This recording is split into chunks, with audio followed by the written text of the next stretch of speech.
तो मेरे कार्यकर्ताओं से निवेदन है कि आप लोग इन तर्कों के आधार पर जो देहरादून में खास करके डोईवाला विधानसभा, रायपुर विधानसभा, धर्मपुर विधानसभा, कैंट विधानसभा और शाहजपुर विधानसभा, इन विधानसभाओं के हमारे तमाम, राजपुर विधानसभा, मसूरी विधानसभा, इन विधानसभाओं के हमारे तमाम कार्यकर्ता बीजेपी के जो लोग हैं, वोटर हैं, उनके पास जाएं और तर्कों के आधार पर उनसे पूछें कि आप सत्य और असत्य में फर्क महसूस कीजिए। ये हर जगह जाते हैं, ऐसी बातें बोल के आ जाते हैं और लोगों को पहले तो लगा कि भाई इनकी बातों पर विश्वास किया जाए, लेकिन अब लोग समझ रहे हैं। मेरे साथियों, मैं बहुत विश्वास के साथ आपको एक बात बताना चाहता हूं। हम सब लोग पहाड़ से लेकर मैदान तक पूरे प्रदेश की यात्रा करते हैं और आदरणीय सहजा जी के नेतृत्व में अभी 5 दिन से हम जगह जगह घूम रहे हैं। मैं विश्वास के साथ आपको कहना चाहता हूं, भाजपा के वोटर की, आम वोटर जिसकी पार्टी नहीं होती और कुछ साल से भाजपा के साथ वोट देता आ रहा है, बड़ी संख्या में टूटने को आपको बैठे हुए हैं। बस जरूरत है कि उनको अप्रोच किया जाए। बल्कि आदरणीय मैम से भी कल तटस्थ होकर, मतलब जो राजनीति में नहीं है, उन लोगों ने मैम से बात कही। मेरे से कई बार कहते हैं कि भाई लोग तैयार बैठे हैं, लेकिन कांग्रेस का कार्यकर्ता दर दर उनके दरवाजे तक जाए, उनको ये बातें समझाए और लोग तैयार बैठे हुए हैं। मैं एक बात और कहना चाहता हूं, हमारे तमाम कार्यकर्तागण, पूरे जिले के, पूरे प्रदेश के कार्यकर्तागण, उनमें से बहुत बड़ी संख्या ऐसे कार्यकर्ताओं की है जिनके छोटे मोटे काम है, छोटे मोटे कामकाज में, जो अपना व्यवसाय चलाकर अपनी रोजी रोटी जुगाड़ करते हैं, रोजी अर्जित करते हैं। उनसे मैं कहना चाहता हूं, मैं जानता हूं पिछले 9 सालों से आप कष्ट में हैं, लेकिन ये कष्ट दूर कैसे होगा?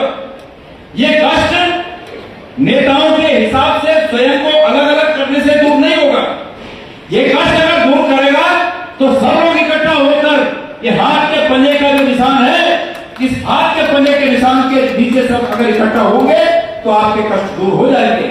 हमको संयुक्त रूप से भाई करण मेहरा जी ने यहाँ पर बहुत अच्छी तरह समझाया कि एक उंगली से ताली नहीं बजी, 2 से थोड़ा हल्की बजी, 3 से थोड़ा भारी बजी और जब 5 उंगलियों की ताली बजाई तो ऐसी ताली थी कि 8वें व्यक्ति ने भी वो ताली सुनी, असरकारक वो ताली थी।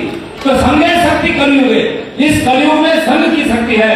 एक होकर आप लड़िए, तर्क के साथ लोगों को जवाब दीजिए और मैं उम्मीद करता हूं, मुझे पक्का विश्वास है कि उत्तराखंड की जनता पहाड़ से लेकर मैदान तक और इस देहरादून में भी, मैं जो सबसे कोर इलाका है, डोईवाला का एक इलाका है, मियावाला, बालावाला, ये इलाका जिसको माना जाता है, भाई बिन्नी वहां से चुनाव लड़े हैं, आपको पता होगा, हमेशा कहा जाता है कि बहुत कोर इलाका है। लेकिन मैं यकीन दिलाता हूं कि इस समय कांग्रेस पार्टी वहां से भी लीड करेगी, वहां से भी लीड करेगी, क्योंकि हमारा कई सैकड़ों घरों में आना जाना है, सैकड़ों घरों में आना जाना है और लोग इस बात को स्वयं कह रहे हैं कि बदलाव आवश्यक है। इस बात को तर्कों से आगे बढ़ाइए। एक पश्चिमी विचारक जिनका मैंने कल नाम लिया था, मार्टिन करके, उनके विचार हैं कि लोकतंत्र में नेता बदले जाने चाहिए, सरकारें बदली जानी चाहिए। अगर बहुत लंबे समय तक सरकारें नहीं बदलती हैं तो ऐसी सरकारें नकारात्मक हो जाती हैं, नकारा हो जाती हैं, कुछ काम नहीं करती। इसलिए इन तर्कों के आधार पर आप लोगों के बीच जाएं। मेरा विश्वास है कि लोग आपके लिए निश्चित रूप में हमदर्दी रखते हैं, कांग्रेस पार्टी के लिए हमदर्दी रखते हैं।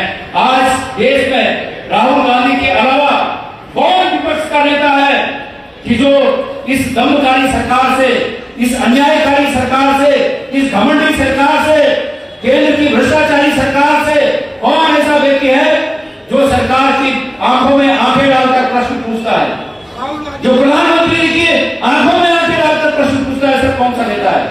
इसलिए राहुल गांधी जी सत्य के राह पर अड़ी हैं और हमें भी उनसे ये प्रेरणा लेकर सत्य की राह पर अड़ी होकर और इस प्रदेश में बदलाव लाना है।